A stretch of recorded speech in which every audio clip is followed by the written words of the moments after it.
Hey everybody, I'm recording this on January 3rd, and this is going to be my roundup for 2025 for collecting. Now, this year I got some stellar purchases. I didn't get as many albums and CDs this year as I would have liked, but I also look back the last couple of years. I think both years I hit at least 200 albums. And for some of you, that might not be a lot, but for me, that's just a dynamite year of collecting. But circumstances being what they were, I was still able to get over 100 albums, which is great.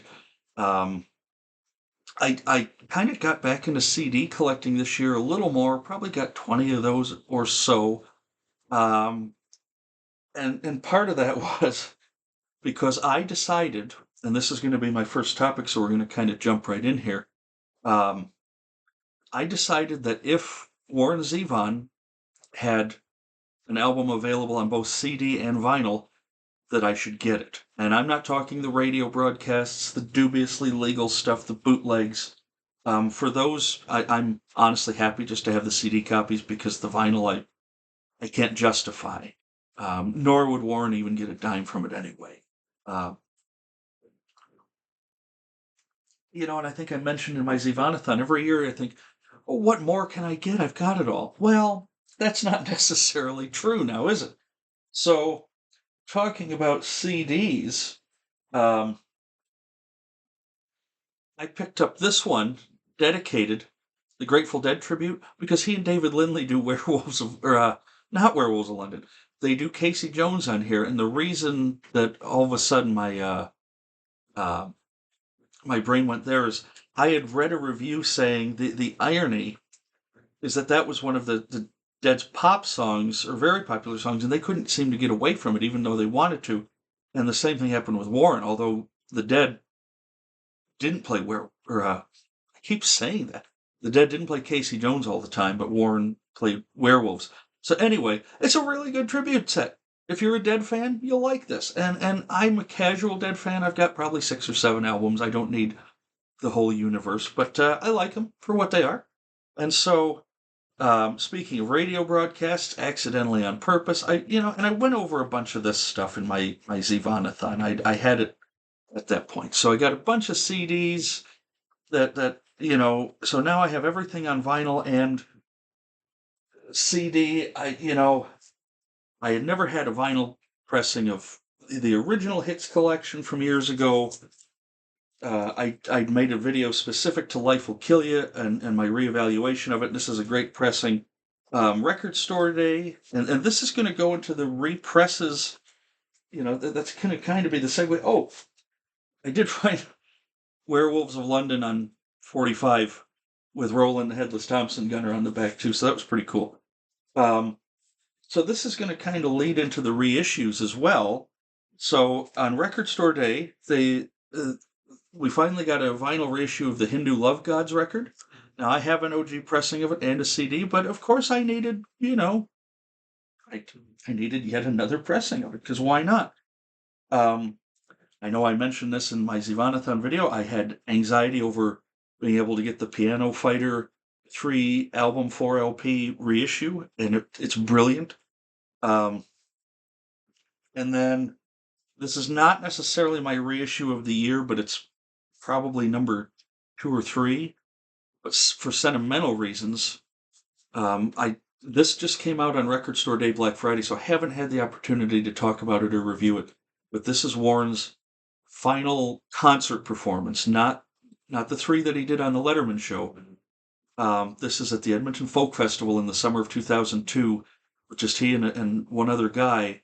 Um, and I should look up the name, Matt Kartsonis. And they had worked together in a band setting and whatnot. And Matt plays fiddle and banjo and guitar here. And we have the only live known version. He played it twice. This is the only recorded version of My Dirty Life and Times, which would come out on the Wind. Um, Despite having incurable lung cancer, he didn't quite know it yet. Warren was in really good shape here vocally. I don't know how he pulled it off, but he did, and it was amazing. And I remember sitting listening to that for the first time, and just about crying. And so it was really cool to have. Um, I think it sold out pretty quickly. Um, so yeah, there's a great year for uh, reissues as well. I'm not going to go through them all. Again, I tried making this the other night, and things just kind of fell apart on me. So here are a ton of reissues and archival releases that I was able to pick up this year. Right out front, one of the really cool ones, uh, Black Sabbath Eternal Idol got reissued on vinyl for the first time since the 80s. And I have an OG pressing, but it's sealed. I've never opened it. Got the remastered CD. Um, and I've got the 2 CD remaster, not just with Tony Martin on vocals, but the demos with Ray Gillen as well. Um, and so that was cool. Anyway, just a bunch of stuff. Really cool reissue. Alice Cooper came out on Record Store Day, Black Friday. Um, I've never been a big fan of the original Welcome to My Nightmare tour video because Alice's voice wasn't that great. It's not fantastic here, but it's a heck of a lot better. So I believe this is available on CD as well. Get yourself a copy if you're an Alice Cooper fan. Um, yeah, Motorhead put out. Well, before I get to Motorhead, real quick, this one, if you're a jazz fan, Monk fan, I didn't even know this was coming out, so I snagged it immediately. Monk at the It Club, and this is a reissue, not an archival release because it was available digitally on CD. But this is with Monk with one of his best bands, Charlie Rouse on tenor sax on here, amazing. Um, Motorhead put out 3 reissues and archival releases this year. I'll just quick highlight the new Motor Tape one, live in Germany, in Berlin in December of 1992. I have a bootleg from that they did in Offenbach, Germany, also from the same tour, and so that was really exciting for me to get that. Now my other reissue of the year, if you're a fan of classic rock, psychedelic music, experimentation, organized chaos, Pink Floyd at Pompeii. It's never been available on vinyl before, um, as a standalone set. This is a 10 out of 10. The notes are great. The sound is fantastic. It's completely remixed. The running order is different than the concert film, and I prefer pre-Dark Side material. And this was right before Dark Side. This is right after Metal had come out. Uh, Echoes is actually broken up into 2 parts on here. They bookend the album before side D with the alternate takes. Um, yeah, Pompeii intro, Echoes part 1. Careful with that axe, Eugene. Saucer full of secrets. Set the controls for the heart of the sun. One of these days. Mademoiselle Knobs, Echoes part 2, and then alternate take of Careful with that axe, Eugene, and the unedited version of Saucer full of secrets. So, holy moly, this right here, reissue of the year. You got this year. I didn't go hog wild on box sets. I only got 2. The Zevon one, and then I got this on sale for a really decent price. Just they're not even my favorite band in the world, though I like much of what they do. I like about 95% of it. There are a couple albums in the 80s I didn't care for, but this thing has got weight. Look at that, 7 LPs, huge book, Rush 50. The box set that covers from the earliest demos to the very last stage performance they ever did. Ton of great unissued material or never available on vinyl, that kind of thing. If you're a Rush fan, I mean, this is not because I have everything they ever did. They were one of the bands I decided to go completist on, and I'm happy I did. Like I say, except for maybe 1 or 2 CDs from the 80s. This is not for a casual fan. However, if all you ever want to do is listen to just some stuff, this is fantastic. And for the completist, for the trivia buffs with the booklet in it, um, I'm not. Maybe it shows my cheap Dutch blood, as they say here in West Michigan. Um, I didn't pay full price for this, and I'm not bragging about that. Just it's expensive otherwise, and so I was lucky to find it at a good deal. Love, love, love this box set. I listened to the entire thing straight through without interruption. I didn't listen to 7 Rush albums in a row. That was the only thing I listened to. I didn't let any other music interrupt it, and it was just so much fun. Um, this has been a year. If you look up behind me, see right where my finger is, that top shelf. That's all the stuff I also got that I'm not talking about today. Um, so I'm really trying to hit the highlights. I collected a bunch of blues, but the only blues ones I'm going to share with you that are really noteworthy are Wednesday Night in San Francisco and Thursday Night in San Francisco by Albert King. Now, I've had the CDs of these for years and years.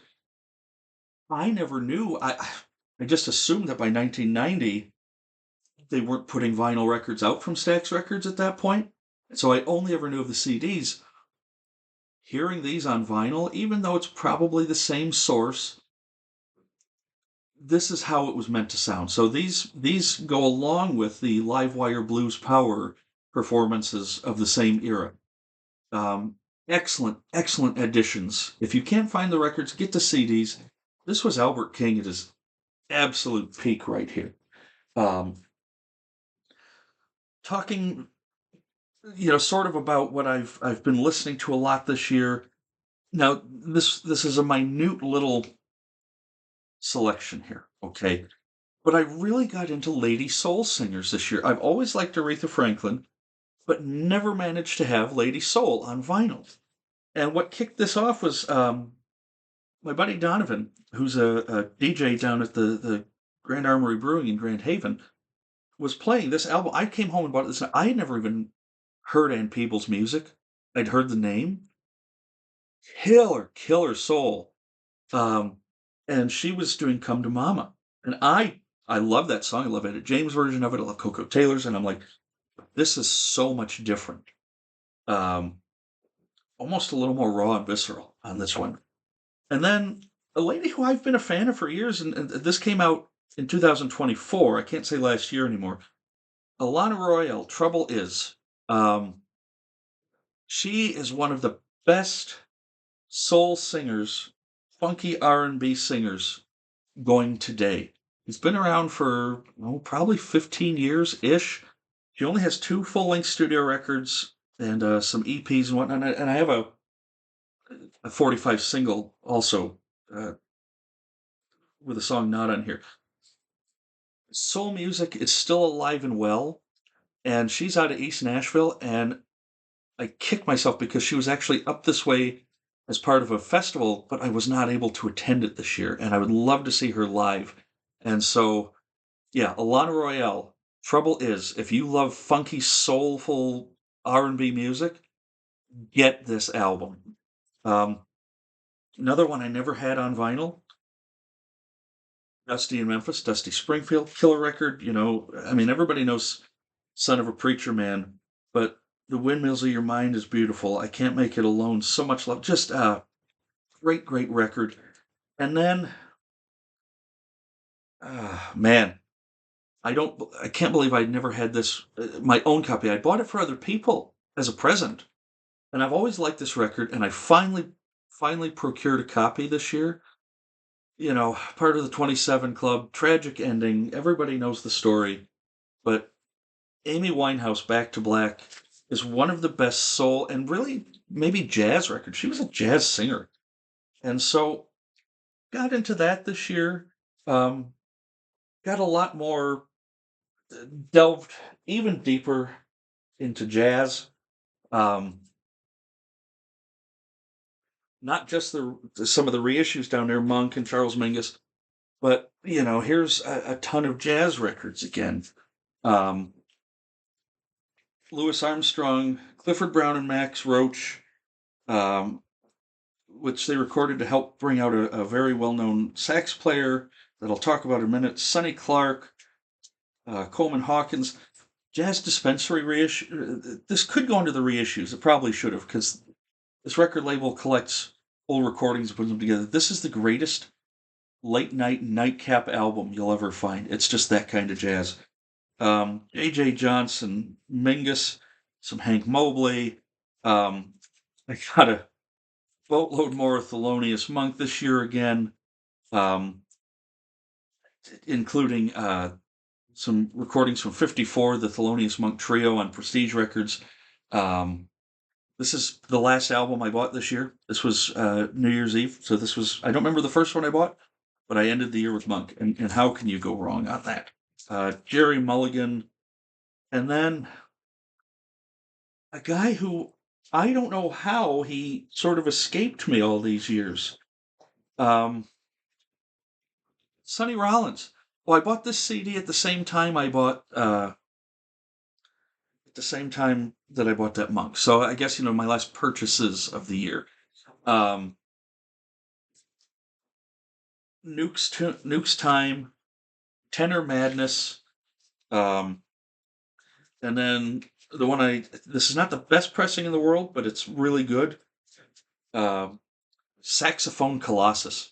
This is such, and how aptly titled too, you know. Um, but I also, there's a couple of more jazz CDs, some more Monk, basically. My friend Rob out in British Columbia had featured this. Uh, I believe it was him playing some of this, maybe on vinyl, but I went and got Monk's at the Jazz Workshop. Same band, same tour, I believe, as the Live at the It Club. And Monk, he played a lot of the same songs in concert, but he never played them the same way twice. And holy crap, the old Big Two CD sets. So yeah, a lot of jazz this year again. I've never done a jazz show because I can't explain um, I can't explain why I like certain things and why I don't, because other than singing in my church choir, I'm not a musician in the sense that I don't play an instrument. I don't understand the tonality, the modality, all this stuff. All I know is I like what I like. And so one day I might do like my 10 favorite jazz albums or something and try and explain them as best I can and why I like them. Uh, Making good time here. Another one that I wanted to talk about real briefly that I never got into. And you know what? I have to go down into the reissues here because oh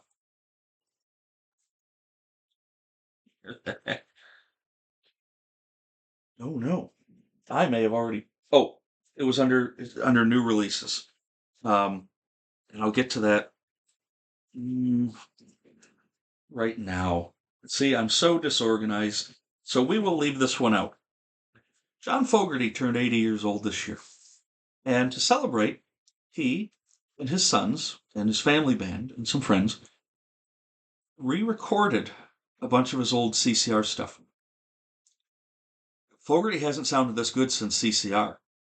He really put the effort in. His kids and his band, uh, they went back and listened tirelessly to the original recordings. And you might think, oh, re-recording, it's exactly the same, would be boring. This album was a huge hit this year.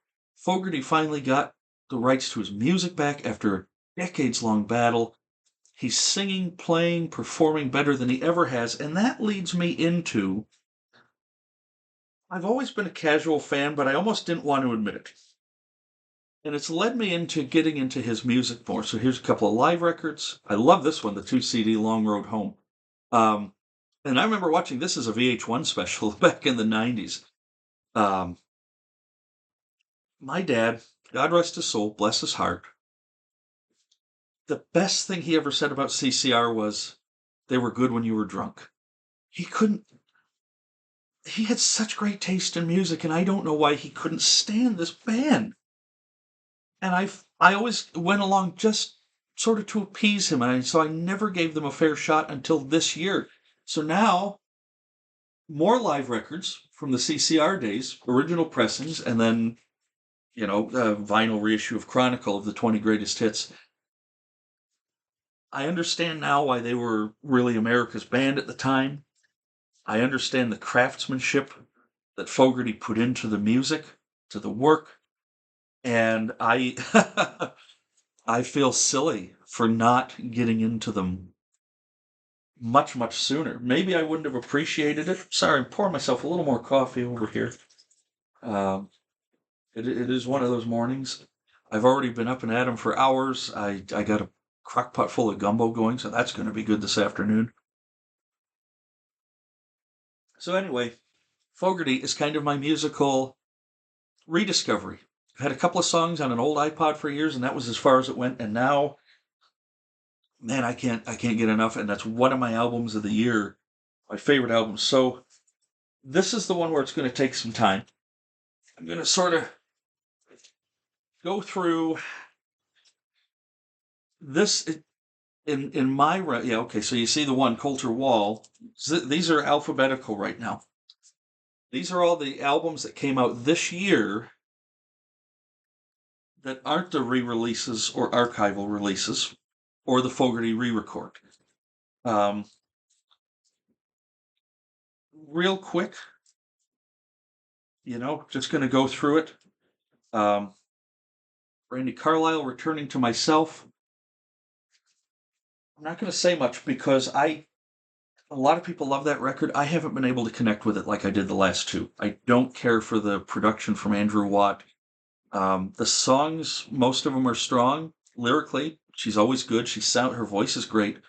I'm having a hard time connecting with that record, but I'm going to keep going on it because I know her work is worth it. New Hayes Carl record, We're Only Human. Hayes is another one I could have talked about. I'd never owned any of his stuff before this year, and then when the song Progress of Man, parentheses, Bitcoin and Cattle came out, I went, oh my word, I really like that. And then the last song, May I Never, on here, is kind of my anthem. May I Never Forsake You Again. Just a beautiful song. This one is really strong. I put when I did my Alice Cooper ranking, this would be right in the middle for the original band because it's the first time the original band has recorded a whole new album.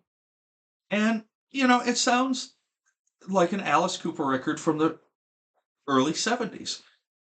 It's not their best, it's not their worst, but it's a really strong record. And if you like Alice, I tell you what, this is way better than Road, the last album he put out. I didn't care for that, honestly. And I have Alice is another one. I have everything he's ever put out because I love his artistry. I love his music. It means a lot to me. This this would probably be out of what 8 original Alice Cooper records. This would be 4 or 5. This would be right in the middle. I love Billion Dollar Babies and Killer first, and then probably Love It to Death. This would probably come right after that, honestly, because it's a really good record. Ethan Daniel Davidson out of Detroit. I love everything he's put out in the last 15 years. Great singer-songwriter. Recorded this down in Memphis. He's got Luther Dickinson on there, the North Mississippi All-Stars. This was not archival. It was recorded right at the end of his life. Kinky Friedman's Final Stand, Poet of Motel 6, which he actually dedicates to Billy Joe Shaver. Kinky left us on a real high note with this one. Just Texas music to its core.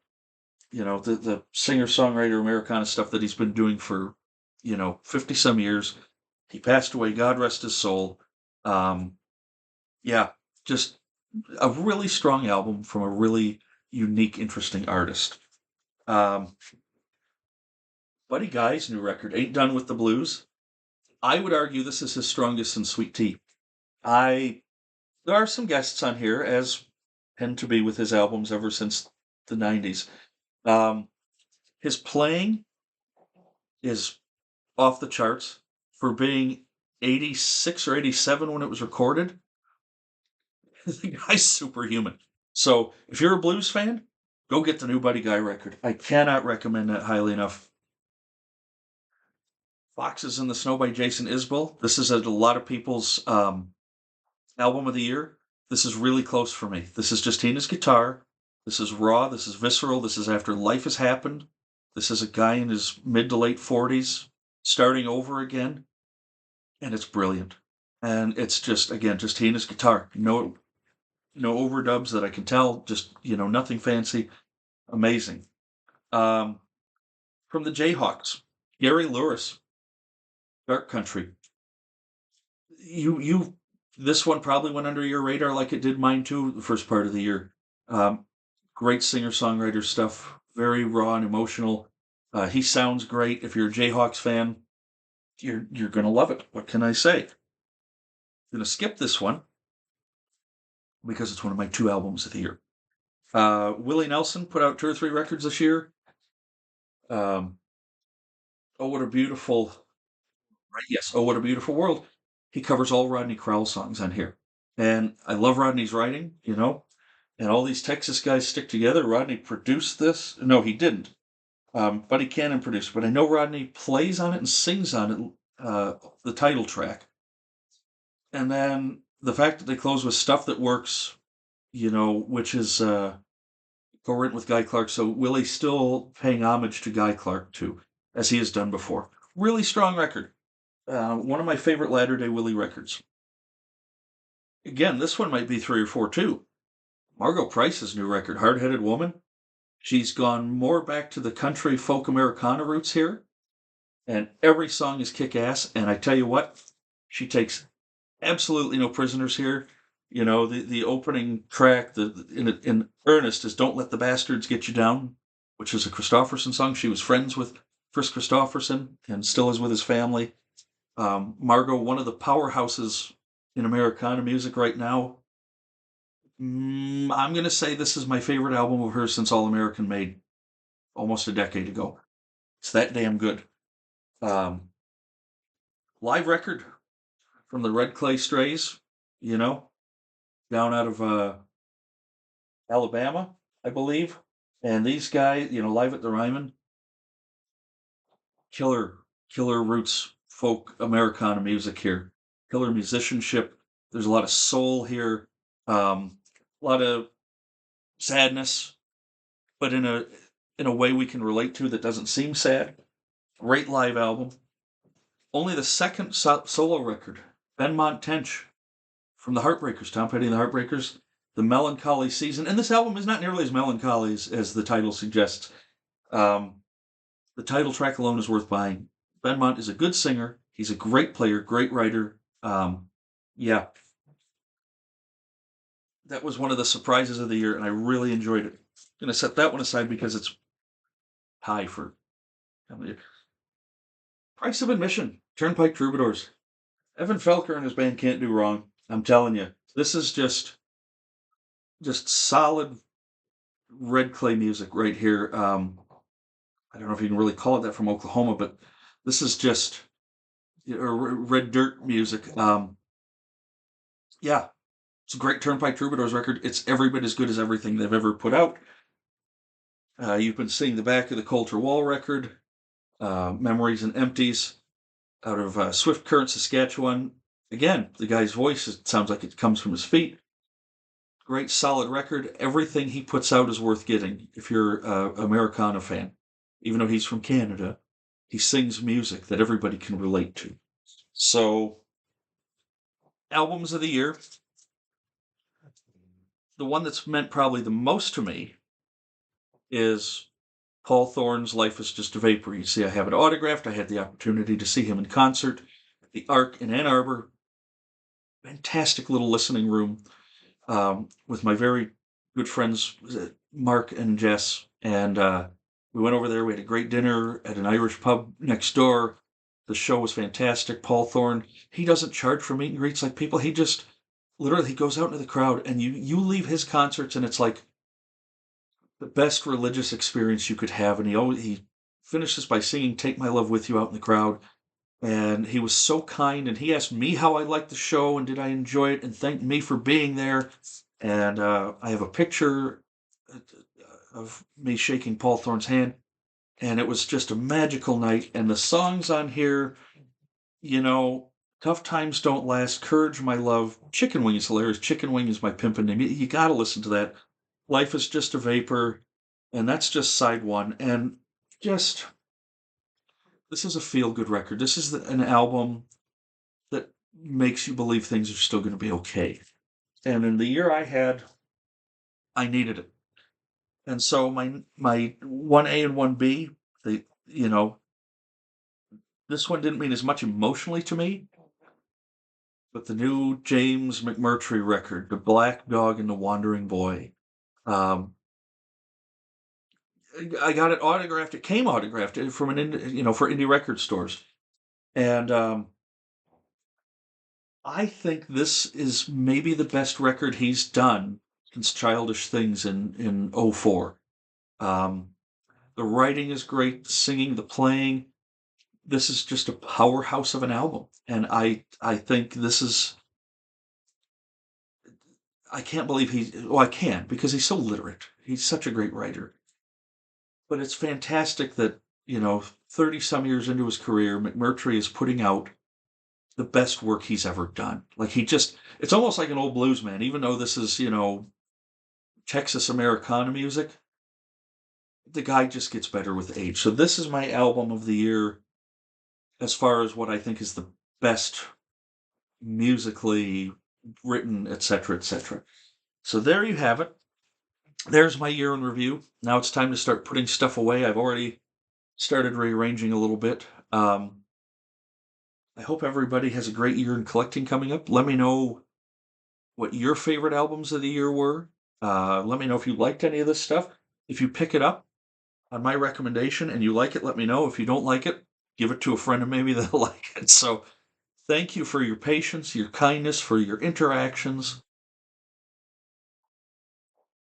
Cheers, everybody. And here's to 2026 being a good year for music for all of us.